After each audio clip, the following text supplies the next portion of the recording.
Salah satu di antara 10 penyakit batin kita yang sangat berbahaya yang terdapat di dalam hati kita, yaitu adalah al-hasad, yaitu penyakit dengki.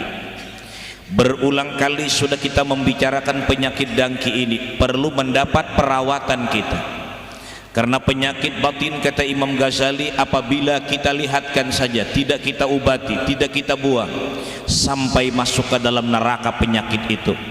Tetapi sebaliknya penyakit zahir, apabila si penderitanya meninggal dunia, maka penyakit zahir itu akan hilang.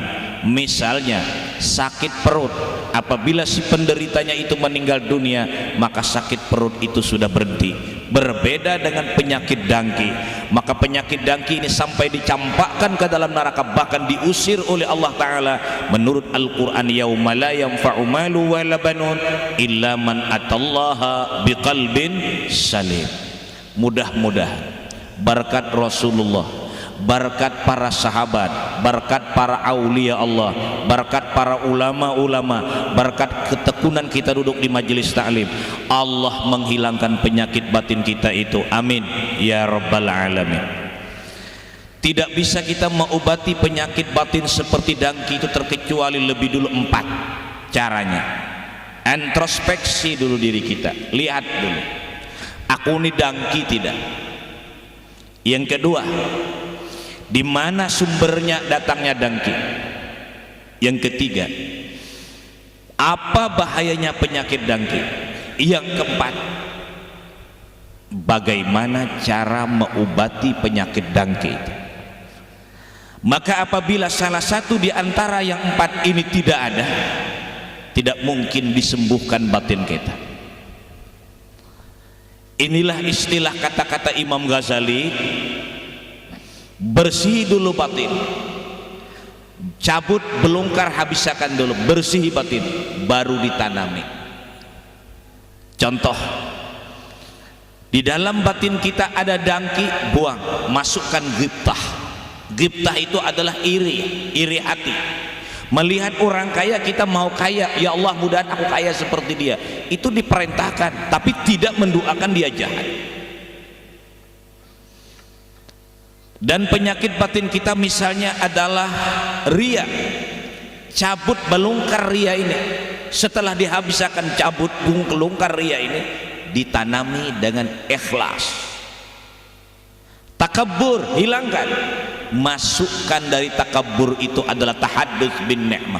Jangan sampai tawaduk, jangan sampai takabur ini berakar kemudian tidak bisa kita buangkan, ditanami langsung, yaitu adalah tawaduk. Tidak mungkin, terkecuali belungkar dulu. Kita ulangi, introspeksi diri itu dulu, perhatikan diri kita ini dengki enggak. Nah, disitulah kata Imam Ghazali, check up dulu, check in dulu kalau pesawat, check up dulu kalau udara, periksa dulu, aku ini penyakit dengki enggak. Nah, untuk mengetahui itu Rasulullah memberikan pelajaran kepada kita. Dengki itu ialah antakraha nikmatallah ala akhikal muslim, bahwa di dalam hatimu, di dalam hati, kalau ngomong kan bisa diatur. Saya pesimis atas musibah yang Anda dapat, saya tetap mendoakan semoga Anda senantiasa sukses. Itu di lidah bisa diatur. Dalam hati, mudahan mati kada behinak mulai. Itu di dalam bisa diatur di lidah nih. Alhamdulillah Anda datang haji dengan selamat, itu di lidah. Tapi dalam hati, mudah-mudahan datang haji kayak terumpak motor. Itu di lidahnya bisa diatur.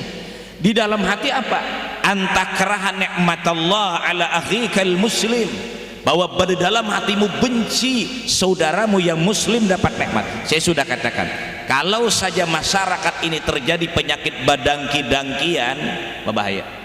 Dan dangki inilah yang merusak citra persatuan dan kesatuan di masyarakat.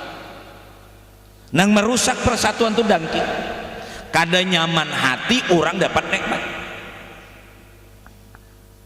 Nah, itu yang pertama. Yang kedua, kita mengetahui lagi di mana datang sumber. Datang penyakit dengki itu di mana?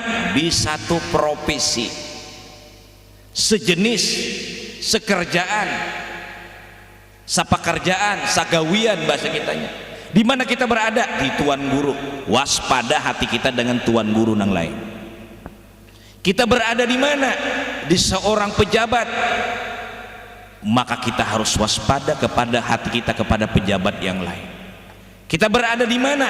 Di pedagang, maka kita waspada hati kita lawan pedagang lain. Kalau orang lain sukses berdagang, kita gagal, lalu kita marah dengan dia. Mudah-mudahan ini macam-macam dalam batin. Jadi kita apabila berada di mana, hati kita lihat saudara kita yang satu profesi, sama pada petani, sama pada pedagang, sama pada pejabat, sama pada ustadz dan kiai. Bila hati kita tidak enak, bila hati kita tidak nyaman melihat saudara kita seperti tadi, kita sudah diserang satu penyakit namanya dangki, dan tidak bisa datang ke hadrat Allah. Siapapun orangnya, apapun kedudukannya, walaupun ustadz dan kiai, tapi kalau dangki terserang dalam batinnya, diusir, tidak bisa datang ke hadrat Allah Ta'ala, dan tidak bisa bertemu nanti dengan Allah Ta'ala karena batinnya masih bersih. Kalau kembali kepada cerita Isra Mi'raj, Rasulullah sebelum berangkat menuju hadrat Allah Ta'ala dioperasi dulu. Ini diulangi aja lah, mau ulangi aja. Yang ketiga, jadi kalau pertama kita introspeksi, check up, dan ini kada bisa terkecuali duduk di majelis taklim. Kalau misalnya nanti malam atau antara maghrib isya datang kepada dokter spesialis penyakit jantung, Pak, coba periksakan bang ulun nih, apakah ulun ini dangki kada? Ujar dokter, maaf saja Pak, mungkin Bapak salah datang kira-kira. Tuh nanti Bapak berangkat ke Banjarmasin, ke Kayu Tangi Ujung, di situ anak mengetahuinya Pak. Artinya kita dipadahkan lagi gilaan. Jadi mengetahuinya